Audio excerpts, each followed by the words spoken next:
अस्सलाम वालेकुम जी, मैं हूँ आर्या अली। आप देख रहे हैं मेरा चैनल। मेरे साथ ज्यादती हुई है, मुझे फंसाया जा रहा है, सास का कत्ल करने पर मुझे मजबूर किया गया है। अनीला ने नया पंडोरा बॉक्स खोल दिया, ये तक बता दिया कि किसने उसको प्रेशराइज किया, किसने उसको मजबूर किया। हमजा और उस्मान ने मिलकर मुझे फंसाया है। मैं तो नुमान से बहुत मोहब्बत करती थी, हमारी ये मोहब्बत की शादी है और हम दोनों एक दूसरे के बगैर रह नहीं सकते हैं। कत्ल वाले दिन घर में 4 घंटे तक जो है वो क्या होता रहा। अनीला ने पुलिस को अंदरूनी कहानी सुनाई है। अब ये कौन सी कहानी है, एक बार फिर से पुलिस सर पकड़ के बैठ गई है। नुमान पर हमला करने वाले 4 बंदे जो हैं वो कौन निकले। नुमान की बहन हिना और भाई जिशान पर डकैती का मुकदमा हो चुका है। अनीला केस में बड़ी डेवलपमेंट्स आज की वीडियो में हम शामिल करेंगे। बहुत सारी ऐसी चीज़ें जो कि छुपी हुई थी अब बेनकाब होंगी।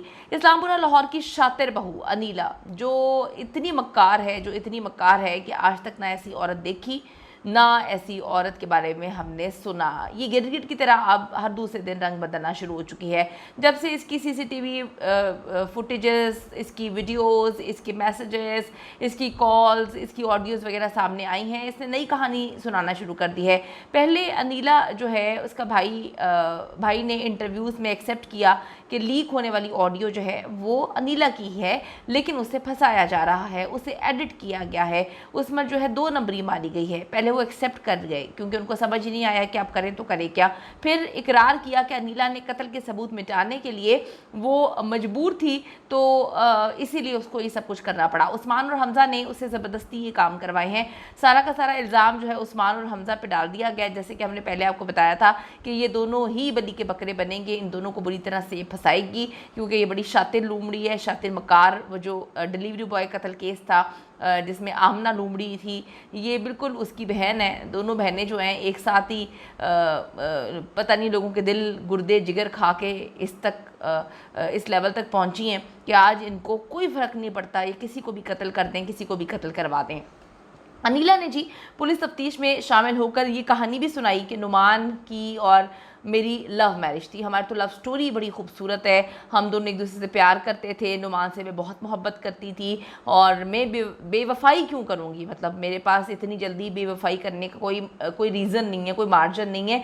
इसके सबूत के तौर पे अनीला ने कुछ अपनी शादी से पहले की चैट्स दिखाई हैं जिसमें दोनों इश्क जो है लड़ा रहे हैं। तो जब पुलिस से पूछा कि शादी के बाद की चैट्स दिखाएं, अभी दिखाएं, तो वो सारी की सारी इसने डिलीट कर दी थी। पुलिस ने जो है इस पर काफ़ी शक हुआ है क्योंकि पुरानी चैट्स इसके पास मौजूद हैं, अभी की सारी चैट्स जो है वो इसके मोबाइल से ही गायब हो चुकी हैं। अनीला ने मजलूम बनते हुए कहा कि उस्मान और हमजा जो हैं वो मेरे साथ ज़्यादती किया करते थे और मुझ पर तशद्दुद किया करते थे क्योंकि जो है मैं कुछ भी नहीं कर सकती थी, मैं मजबूर थी। पुलिस ने कहा कि बल्कि तफ्तीशी ने पूछा कि आप ये बताइए कि आपकी तो शौहर के साथ लव मैरिज थी, आपने अपने शौहर को क्यों नहीं बताया, आपकी तो लव मैरिज थी। इस पर अनीला का कहना था कि मेरी सास ने हमारा रिश्ता ख़राब कर दिया था, मेरी सास की वजह से ही पहली तलाक हुई थी। हालांकि जो पहली तलाक का मामला है वो यही है जो मतलब पड़ोसी कह रहे हैं और जो फैमिली वाले कह रहे हैं कि वो लड़की के कुछ अलग मसले थे, इसको सब पता था और सास का कोई लेना देना नहीं था उस तलाक में।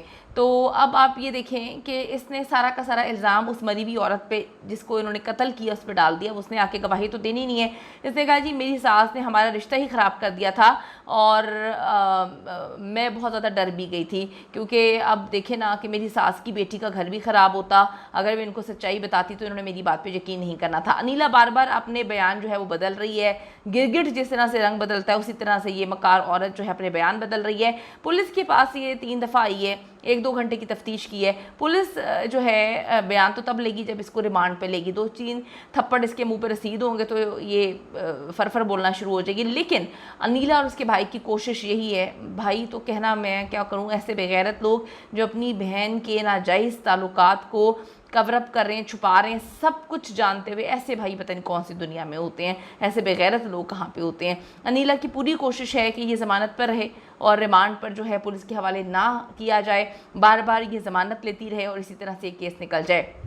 अनीला के आज़ाद रहने पर जो है सबसे ज़्यादा ख़तरनाक साइड इफ़ेक्ट्स जो हैं वो निकल कर सामने आना शुरू हो चुके हैं।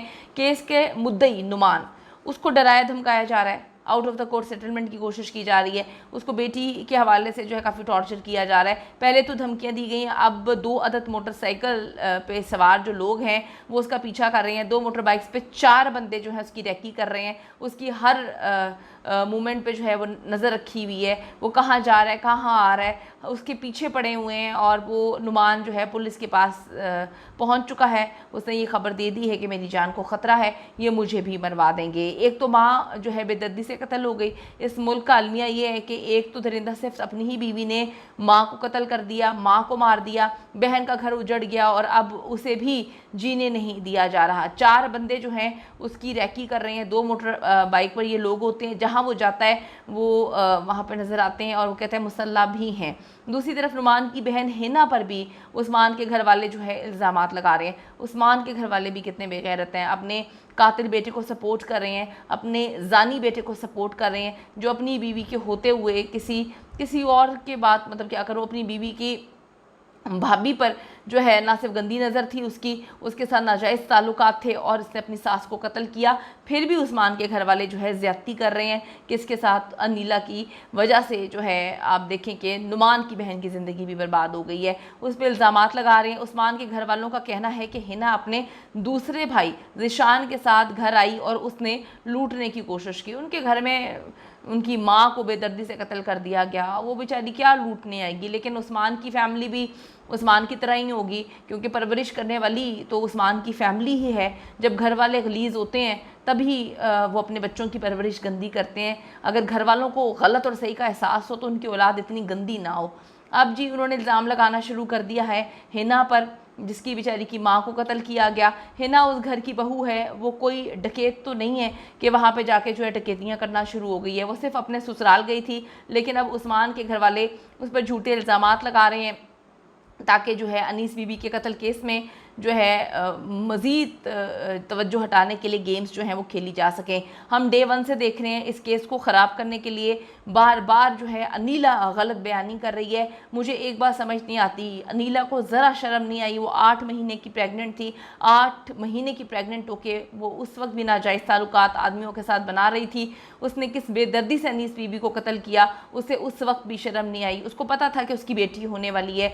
उसने फिर भी देखें आप कि एक इंसान के अंदर खौफ खुदा होता है, डर होता है कि मैं तो खुद माँ बनने वाली हूँ। उस वक्त ऐसे हालात में तो इंसान जो है इतना अल्लाह से करीब हो जाता है, इतना खौफ होता है, इतना डर होता है कि खुदा ना खास्ता कोई ऊंच नीच ना हो जाए, मेरी ज़िंदगी भी जो है ख़तरे में है और मैं एक ज़िंदगी को जन्म देने वाली हूँ। लेकिन ये इतनी कोई शैतान की पुजारन औरत है कि इसे अपने लिए भी कोई डर नहीं लगा, अपनी होने वाली बच्ची के लिए भी डर नहीं लगा। और इसकी आप मक्कारी देखें, मक्कारी क्या कहूँ, शैतान के जो पुजारी होते हैं वो इसी तरह होते हैं ना, शैतान को मानने वाले इसी तरह होते हैं। उसने नॉर्मल डिलीवरी से जो है वो सी सेक्शन के लिए जो है डॉक्टर को कन्विंस किया। उसको किसी चीज़ का खौफ नहीं, उसको किसी चीज़ का डर नहीं। कैफरे किरदार तक पहुँचाना चाहिए। आप लोगों को मिलकर ऐसे दरिंदों को सपोर्ट नहीं करना चाहिए। अनीस बीबी को इंसाफ दिलाने के लिए आवाज़ उठाते रहें।